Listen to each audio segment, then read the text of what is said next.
Bismillahirrahmanirrahim. Assalamualaikum warahmatullahi wabarakatuh. Innal hamdalillahi nahmaduhu wa nasta'inuhu wa nastaghfiruh wa na'udzu billahi min syururi anfusina wa sayyiati a'malina. Man yahdihillahu fala mudhillalah wa may yudlilhu fala hadiyalah. Asyhadu an la ilaha illallah wahdahu la syarika lah wa asyhadu anna Muhammadan abduhu wa rasuluh. Qala Allah Ta'ala fi kitabihil karim, ya ayyuhalladzina amanu taqullaha haqqa tuqatih wa la tamutunna illa wa antum muslimun. Jamaah rahimani Allah wa iyyakum jami'an. Alhamdulillah, kita bersyukur kepada Allah Subhanahu wa Ta'ala di kesempatan siang hari ini. Kita masih diberikan kesehatan, taufik serta hidayahnya. Semoga amal ibadah kita Allah Subhanahu wa Ta'ala menerimanya, dan semoga ilmu yang kita dapatkan bisa kita amalkan sebagai bekal untuk menghadap kepada Allahu Rabbul Alamin.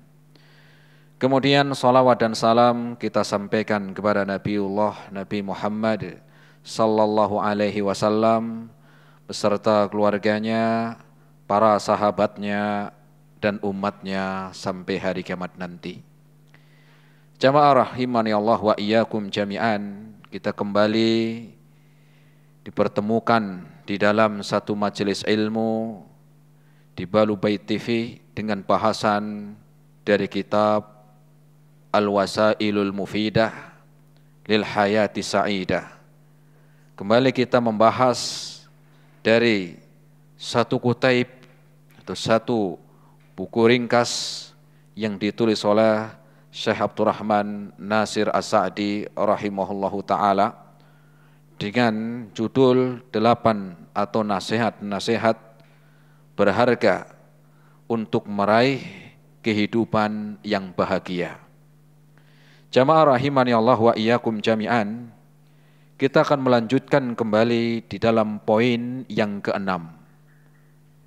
Tentunya setiap kita menginginkan hidup bahagia, karena kebahagiaan itu diinginkan setiap manusia, baik itu laki-laki ataupun perempuan, baik itu anak muda ataupun orang tua, pejabat ataupun rakyat, orang muslim ataupun non-muslim. Tetapi setiap kita menginginkan kebahagiaan, tetapi tidak setiap kita mengetahui jalan-jalan untuk meraih kebahagiaan. Maka penulis melanjutkan di dalam poin yang ke-6, yaitu halaman yang ke-40 sampai 41, di antara kiat untuk mendapatkan kehidupan yang bahagia, yaitu tegar dan tawakal.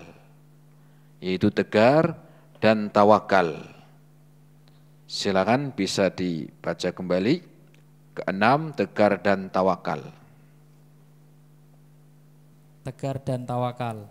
Salah satu cara ampuh untuk pengobatan penyakit saraf atau kejiwaan, bahkan juga penyakit-penyakit fisik adalah dengan menghadirkan hati yang kuat, tegar dan tidak terpengaruhi oleh ilusi dan khayalan negatif. Sebab bila seorang sudah mau menerima khayalan-khayalan, maka hatinya akan memberikan reaksi terhadap berbagai pengaruh dari luar, seperti perasaan takut terhadap penyakit dan lain sebagainya, atau perasaan marah dan merasa terganggu sekali dengan hal-hal yang menyakitkan, atau karena memikirkan musibah yang akan menimpa, atau kenikmatan yang akan hilang. Semua itu akan menenggelamkannya di dalam kesedihan, penyakit jiwa maupun jasmani, dan menghancurkan batinnya. Dampak buruk dan bahayanya sudah banyak diketahui oleh banyak orang. Ya. Jamaah rahimani Allah wa iyyakum jami'an. Poin yang ke-6 di dalam meraih hidup bahagia adalah tegar dan tawakal. Sering kita mendengar kata-kata tentang tawakal. Contohnya seperti misalnya orang yang atau anak-anak sekolah ketika besok akan ujian, kemudian malamnya ya, ada orang-orang atau anak-anak ini tidak mau belajar. Ketika ditanya, kenapa kamu nggak belajar? Padahal besok mau ujian, saya tawakal. Ataupun orang yang akan ya, menikah misalnya, ya, kemudian ketika dia tahu bahwa ya, waktu untuk menikah telah dekat, tetapi belum ada persiapan-persiapan yang harus dia dipersiapkan. Kemudian ketika ditanya, kenapa kok masih santai?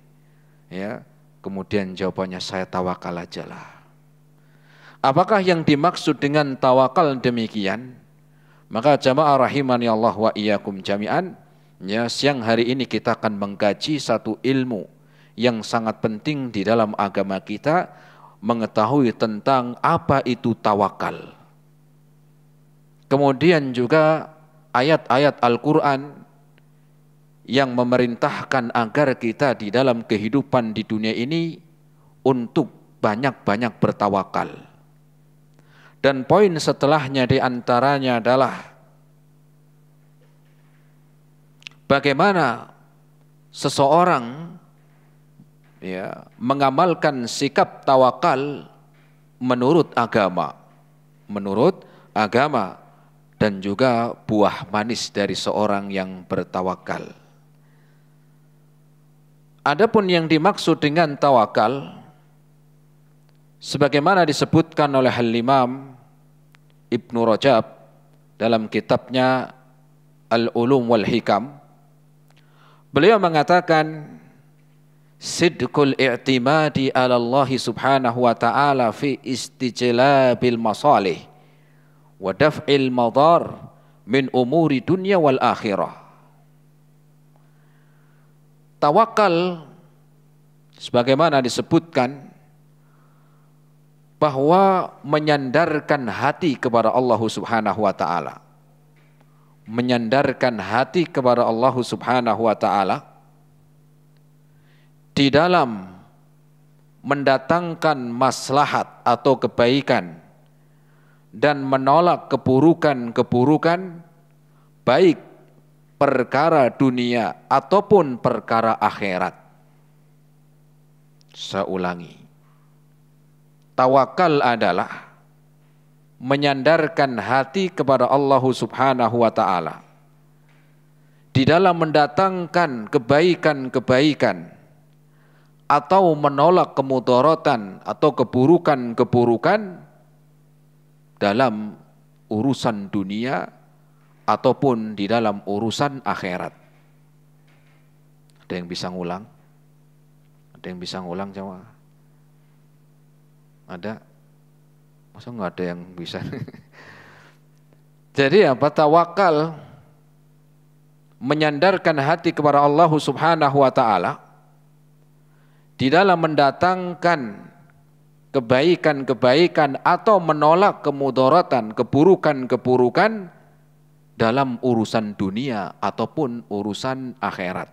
Ini makna dari tawakal. Maknanya apa? Bahwa kita diperintahkan menyandarkan hati. Kenapa? Karena tawakal ini amalan hati. Sebagaimana kita tahu kebahagiaan itu dimulai dari hati. Rasul mengatakan idza salahat salahal jasadu kullu wa idza fasadat fasadal jasadu kullu ala wahyal qalbu. Rasul bersabda di dalam hadisnya, ketahuilah di dalam diri seseorang itu ada segumpal daging. Ketika segumpal daging itu baik, maka yang lain akan mengikuti. Ketika di dalam jasad seseorang itu segumpal daging itu buruk, maka semuanya akan menjadi buruk. Ala wahyal qalbu, dan dia adalah hati. Dan amalan hati untuk menjadikan seorang hidup bahagia adalah dengan tawakal. Dan tawakal ini amalan hati, jemaah. Di dalam apa? Di dalam mendatangkan kebaikan-kebaikan. Baik itu urusan dunia, kebaikan urusan dunia, ya, usahanya lancar, kemudian sehat walafiat, ya, dimudahkan rezekinya, dimudahkan urusan-urusannya, ya, dikampangkan di dalam menyelesaikan masalah-masalah, atau mendatangkan kebaikan yang berkaitan dengan akhirat, ya, dimudahkan untuk apa? Untuk beribadah kepada Allah Subhanahu wa ta'ala, kemudian dibalas dengan kebaikan nanti pada hari kiamat,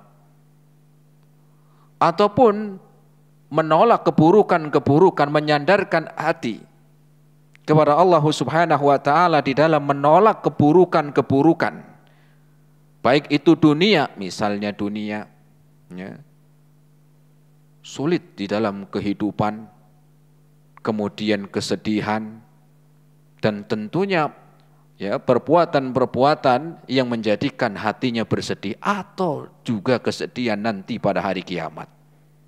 Inilah makna tentang tawakal, yaitu menyandarkan hati kepada Allah Subhanahu wa ta'ala di dalam mendatangkan kebaikan atau menolak mudarat atau keburukan, ya, dalam urusan dunia ataupun di dalam urusan akhirat.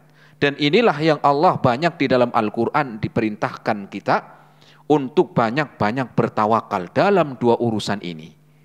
Bukan hanya urusan dunia. Seringkali orang itu bertawakal hanya dalam urusan dunia, ya, serius di dalam usahanya, persiapan yang matang di dalam usahanya, kemudian juga segala resikonya dia akan siap. Tetapi seringkali kita tidak, ya, seringkali kita dapati, ya, tidak banyak orang yang bertawakal dalam urusan akhirat, bahkan malah pasrah. Kenapa? Karena tawakal itu bukan pasrah. Kenapa Pak kok nggak mau ngaji Pak? Jenengan pengen masuk surga nggak Pak? Pengen. Kenapa nggak sholat, nggak mau belajar agama? Saya tawakal. Tawakal bukan seperti itu, ya. Ini namanya pasrah. Ya. Nah, dan inilah yang Allah Subhanahu wa ta'ala perintahkan banyak di dalam Al-Quran. Bahkan juga ini diperintahkan untuk para nabi dan rasul. Seluruh para nabi dan rasul mereka orang-orang yang telah bertawakal dengan sebaik-baik tawakal kepada Allah Rabbul Alamin. Baik itu para nabi, baik itu para rasul, dan juga orang-orang mukmin. Ya. Di antaranya adalah disebutkan di dalam Al-Quran surat Al-Furqan ayat ke-58. Surat apa? Surat Al-Furqan ayat ke-58. Allah Subhanahu wa ta'ala berfirman, wa tawakkal 'alal hayyil ladzi la yamut. Hendaklah engkau itu bertawakal 'alal hayyi, kepada zat yang maha hidup. Alladzi la yamut, yang tidak akan pernah mati. Jadi kalau kita mau bertawakal jangan tanggung-tanggung. Bertawakallah kepada Allah yang tidak akan pernah mati, yang maha hidup. Tetapi kalau orang bertawakalnya kepada makhluk, tentunya di sana akan akan mendatangkan kesedihan, kegelisahan, dan kesengsaraan. Orang tawakalnya dengan manusia akan mudah bersedih. Sudah diharapkan benar-benar, ya, sudah pasti akan terjadi. Persiapan telah dilaksanakan, tetapi ternyata hasilnya tidak sesuai harapan. Ketika hanya bersandar kepada manusia, maka di sana akan datang berbagai macam kesedihan. Ya. Kenapa? Karena Allah perintahkan agar kita bertawakal kepada Al-Hayy. Wa tawakkal 'alal Hayy, dan bertawakallah engkau kepada Al-Hayy, zat yang maha hidup. Siapa? Allah Subhanahu wa ta'ala, dan tidak akan pernah mati. Kalau orang yang bersandarnya hanya kepada makhluk, kepada bos misalnya, majikan, atasan, mau sampai kapan? Ada waktunya. Ya. Kalau seorang hanya bersandar dalam hatinya itu kepada jabatan, mau sampai kapan jabatan? Karena jabatan juga ada waktunya. Kalau seorang dia bersandar kepada jimat, jimat benda mati.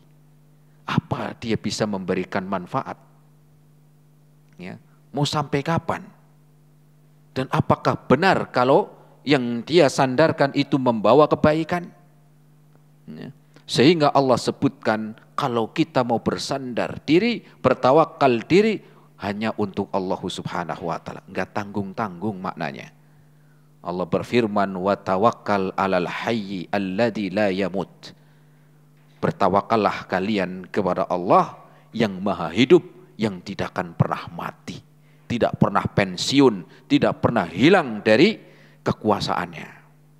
Sempurna. Kemudian di dalam ayat yang lain, dalam Al-Quran surat Asy-Syu'ara ayat yang ke-217. Surat apa? Asy-Syu'ara ayat 217.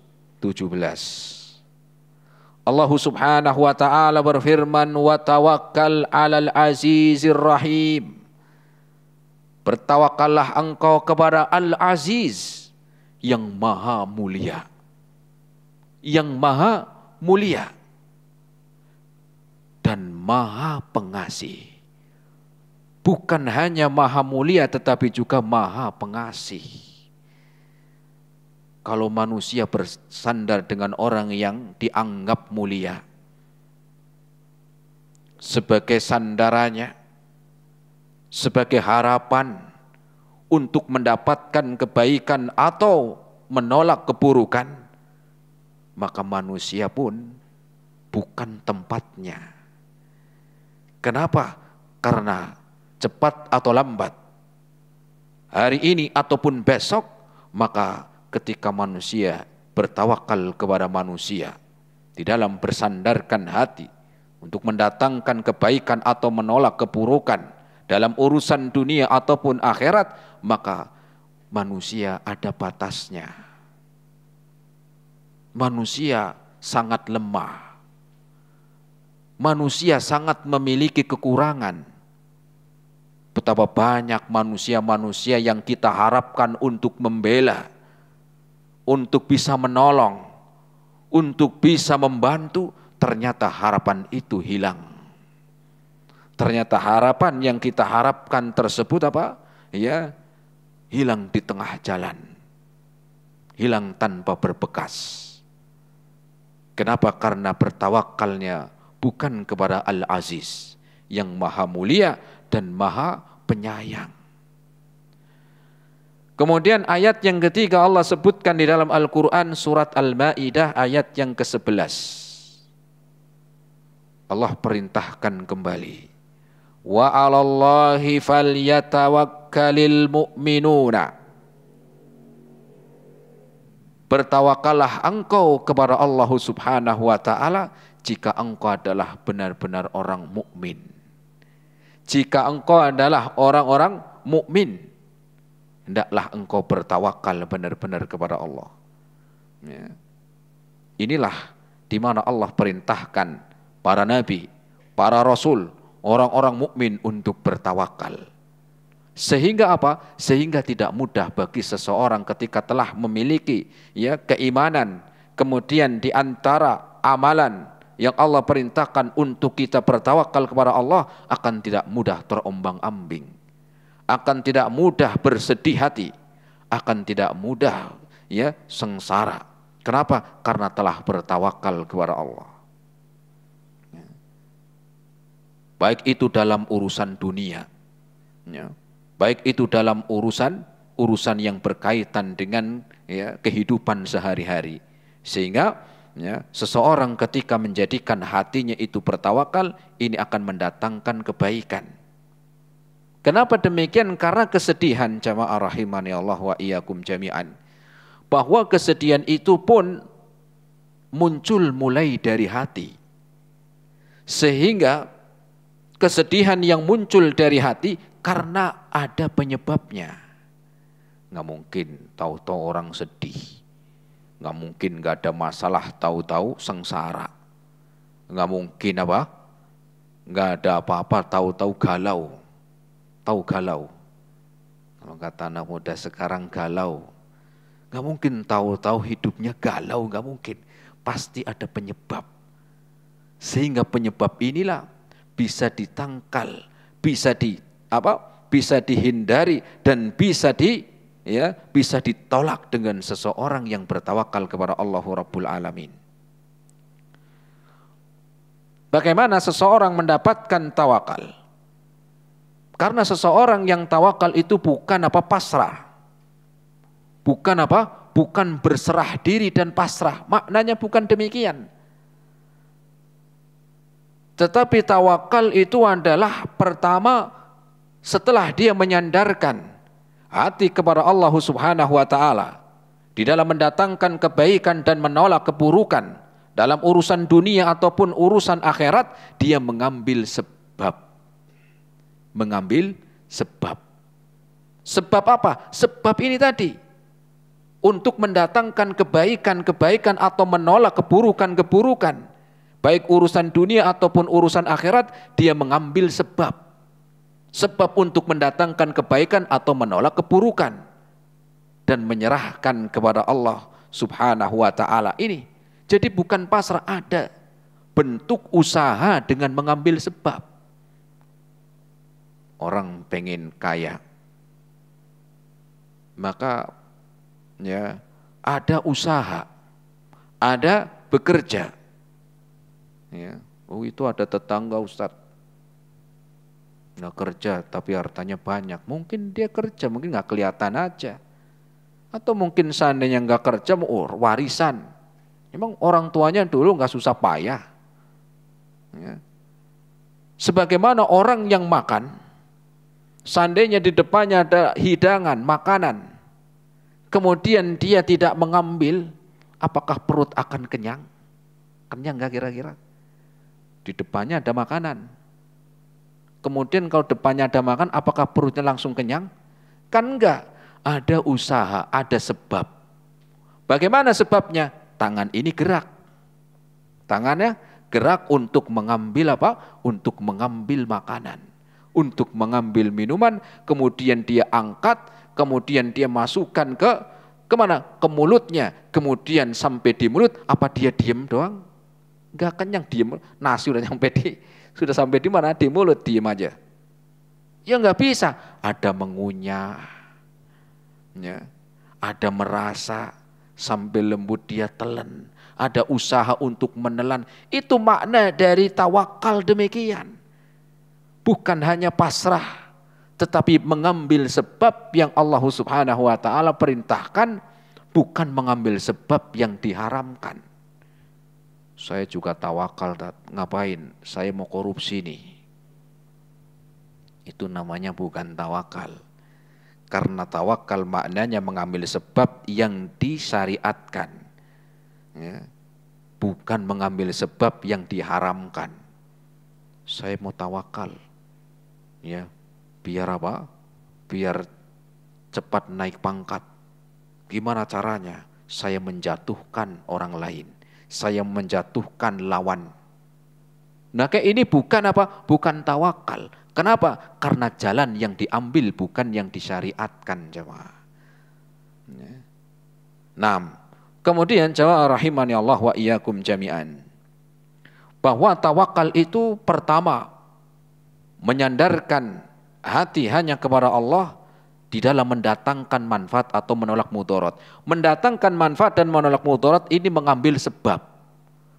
Mengambil sebab. Orang pengen sukses, usaha. Orang pengen maju, semangat. Orang pengen masuk surga, jangan diem doang. Begitu. Bukan pengen masuk surga Pak, pengen. Kenapa enggak sholat? Saya tawakal aja. Lu kok bisa pengen masuk surga enggak sholat katanya tawakal? Ini bukan tawakal namanya. Ini bukan tawakal.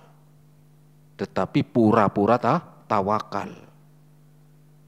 Kemudian yang keduanya, bagaimana ya, di dalam mengamalkan tawakal ini? Yang pertama, mengambil sebab-sebab yang disyariatkan, sebab-sebab yang dibolehkan. Ya.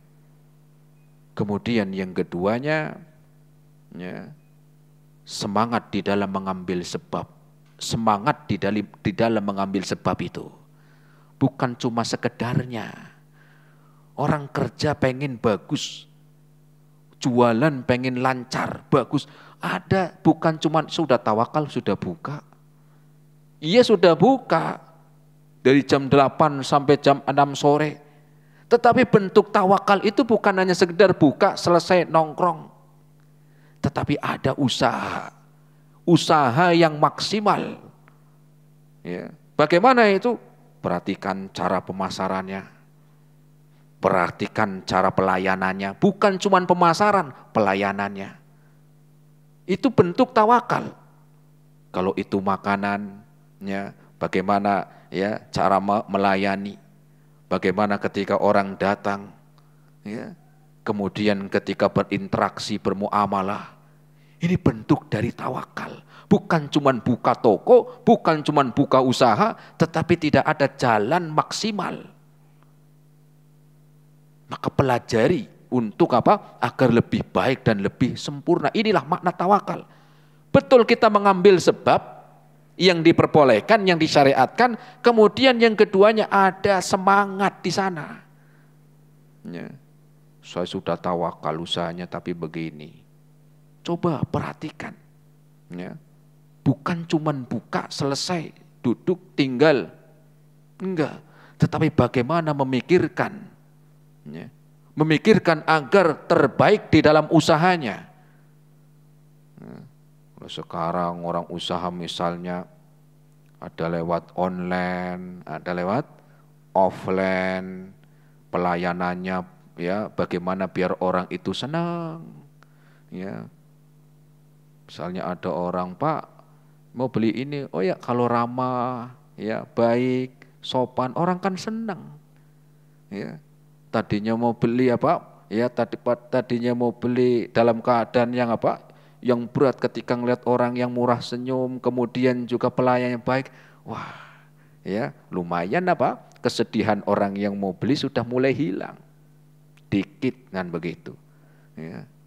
Begitu juga dalam urusan-urusan yang berkaitan dengan akhirat. Enggak cuma sekedar apa sholat, tawakal saya sudah sholat. Tapi ada usaha maksimal sholatnya sudah belum. Makanya Allah Subhanahu wa ta'ala di dalam Al-Quran banyak menerangkan tentang sholat, bukan melaksanakan, tetapi wa yuqimus sholata wa iqamis sholati. Menggunakan dengan aqama yuqimu, iqamah. Maknanya itu bukan melaksanakan, tetapi maknanya adalah mendirikan. Apa perbedaan antara melaksanakan dan mendirikan? Kalau orang melaksanakan sekedar selesai kewajiban, selesai amalan, entah benar entah salah, entah sudah sesuai atau tidak sesuai, yang penting sudah melaksanakan. Tetapi kalau orang yang bertawakal dalam urusan akhirat bukan hanya sekedar melaksanakan, tetapi di sana ada ya keseriusan di dalam mengamalkan. Ada keseriusan dan semangat untuk terus memperbaiki. Bukan cuma urusan dunia doang. Kalau urusan dunia sampai sepekan sekali rapat untuk memajukan. Kalau urusan itu ya dalam urusan bisnis serius untuk memajukan, dipikirkan bagaimana agar bisa berkembang dan terbaik. Giliran urusan akhiratnya kurang semangat, seadanya, ya seadanya. Katanya Imam Ibnul Qayyim, beliau mengatakan fas-sholatu bila khusyu'in wa khuduri qalbin kal jasadi bila ruhin. Beliau mengatakan, katanya Imam Ibnul Qayyim, beliau mengatakan bahwa solat seseorang, solat seorang tanpa khusyuk dan tanpa hadirnya hati seperti jasad yang gak ada ruhnya.